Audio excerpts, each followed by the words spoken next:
Olá, queridos pais, queridos avós, queridos cuidadores de crianças nesse período de quarentena. Eu gostaria de compartilhar a minha impressão muito clara da dificuldade que tem sido o convívio tão intenso e ao mesmo tempo gostaria de partilhar com vocês a dor que eu tenho acompanhado das pessoas que não têm companhia, que não veem alegria, que não veem movimento. São extremos que a gente está passando. Então, por um lado, ter o sossego e, por outro, ter a balbúrdia em casa. E as duas coisas não têm sido fáceis de administrar. E a pedido hoje eu quero me dedicar ao tema das crianças bem pequenas, vamos dizer, crianças de 2 anos de idade. Mas esse foco nas crianças pequenas engloba também as pessoas que estão sozinhas, sem companhia, e talvez as crianças maiores, as pessoas que acompanham crianças maiores ou que acompanham idosos, que é o lugar da inteireza. Estar com as pessoas exige que a gente esteja dedicado completamente para elas, como se a gente fosse o regente de uma orquestra.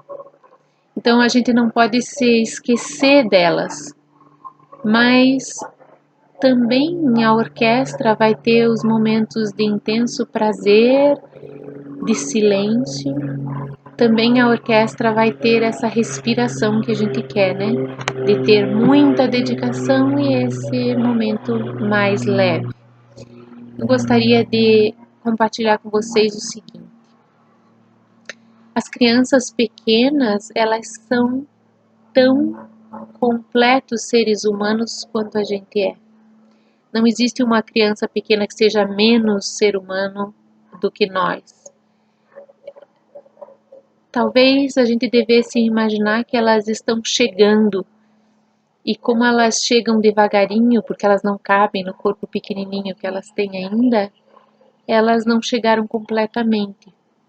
E como elas chegam de longe, elas têm que aprender a linguagem e elas vão aprender a cultura, e isso demora muito, talvez.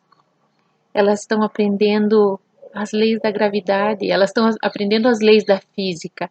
Então, jogar as coisas, bater as coisas, são pesquisa que elas estão fazendo. E a gente vai se irritando porque a gente está num modo de irritação. Por algum tempo a gente vai ficar assim, num modo ligeiramente passado, perto demais do estresse. Então, o que eu sugiro que vocês tentem fazer com as crianças pequenas é que, ao invés de tentar conduzi-las de dia, embora eu já tenha falado sobre o ritmo, que é essencial, é fundamental, e quando crianças são bem pequenininhas, muito importante, qualquer saída de ritmo deixa elas instáveis, e a instabilidade gera insegurança nelas, então elas vão conhecendo as coisas, né? Também fiz a recomendação da música. Com as crianças pequenas você pode conduzir a vida através da música, todo o tempo através da música, e isso vai ser sempre saudável para elas. Desde Deus, agora eu tenho que ensinar as crianças a lavar a mão, tudo isso pode ser conduzido musicalmente. Procurar, por exemplo, os cantos do trabalho para quando você estiver varrendo, para quando você estiver cozinhando, cortando, mas também escovando os dentes, lavando as mãos. Tudo isso pode ser permeado de cantos, e as crianças elas vão se entregando aos cantos também. Também recomendo e recomendei já o sono depois do almoço, e que as crianças levantem com o sol e vão dormir com o sol. E é preciso que haja movimento, então a gente vai ter que dedicar para elas um espaço na casa, um colchão no chão, de vez em quando amarrar na mesa um lençol, por exemplo, e fazer uma rede, ou colocar sobre a mesa um lençol bem grande que cubra até embaixo, para que seja uma cabana. Tudo isso são recursos muito importantes, mas para que a gente esteja seguro e que eles estejam bem, talvez a gente tenha que apelar para esse ser inteiro que as crianças são e conversar com eles como se a gente estivesse diante dessas crianças inteiras. Mas quando que as crianças estão presentes? Né? Elas estão presentes quando elas estão fora dessa batalha de conhecer a linguagem, de conhecer a cultura, quando elas estão dormindo profundamente. E aí a gente pode conversar com elas e obter bons resultados. Então, você pode conversar como adulto e contar para essa criança dormindo, contando que ela é uma pessoa inteira, que as batalhas que você está vivendo são batalhas muito exigentes, mas que você confia que existam poderes superiores, que exista uma ordem, que as coisas se encaminham da melhor maneira possível, que você está cuidando, que você precisa que ela colabore também, que ela não fique o tempo inteiro na demanda da tua atenção, que ela se entregue ao brincar, que é uma coisa que faz bem para ela. E você pode criar isso também. Isso para ela você pode contar de noite, enquanto ela dorme profundamente, falando como se estivesse falando com uma outra pessoa adulta, e isso acalma ela e também te deixa ciente daquilo que verdadeiramente você está sentindo e precisando. E também fazer histórias, pequenas histórias que essas crianças possam administrar, essas crianças bem pequenininhas, que elas se preencham da fantasia de histórias. Então, essas pequenas histórias encaminham melhor para o sono, elas também encaminham melhor para o agir diário.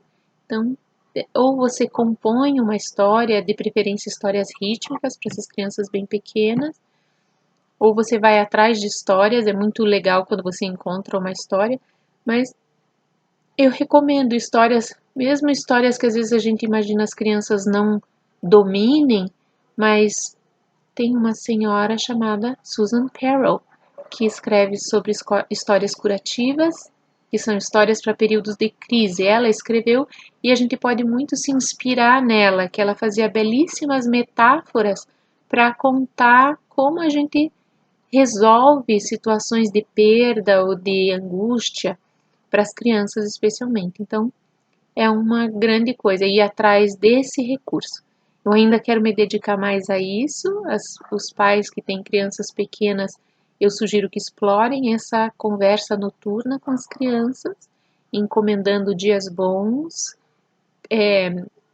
a hora que as crianças vão dormir, a hora que as crianças despertam, elas podem despertar e dormir com o ritual do agradecimento pela boa noite, um pedido pelo bom dia, e isso, na verdade, as palavras que você diz para elas são palavras que estabelecem também um significado para você, de tranquilidade, de calma, e tem que ter, minha avó dizia, a gente precisa colocar o coração à larga, é preciso que seja mais ampla a nossa paciência.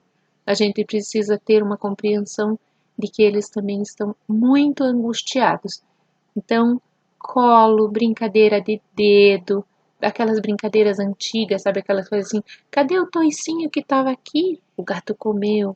Essas brincadeiras são muito legais para crianças pequenas, mesmo que você tenha que dar as respostas, ou mais simples, assim, esse é o porquinho do seu Arthur, esse é o porquinho do seu Arthur, esse é o porquinho do seu Arthur, esse é o porquinho do seu Arthur. Esse é o porcão. Eles gostam de ouvir isso muitas e muitas vezes, de ter os olhos nos olhos, para sentir que a gente está presente, que a gente está cuidando deles.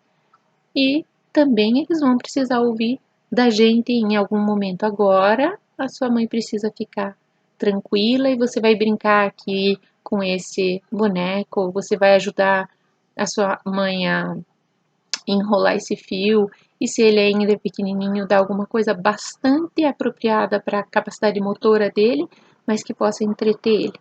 e esses vão sendo os dias. Eu recomendo que vocês projetem dias com bastante estrutura.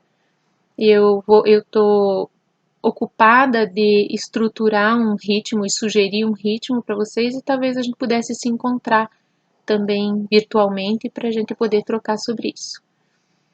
Espero que vocês consigam explorar essa dica do sono e também a brincadeira de dedinhos com as crianças pequenas e a possibilidade do limite. Boa sorte para vocês. Até mais.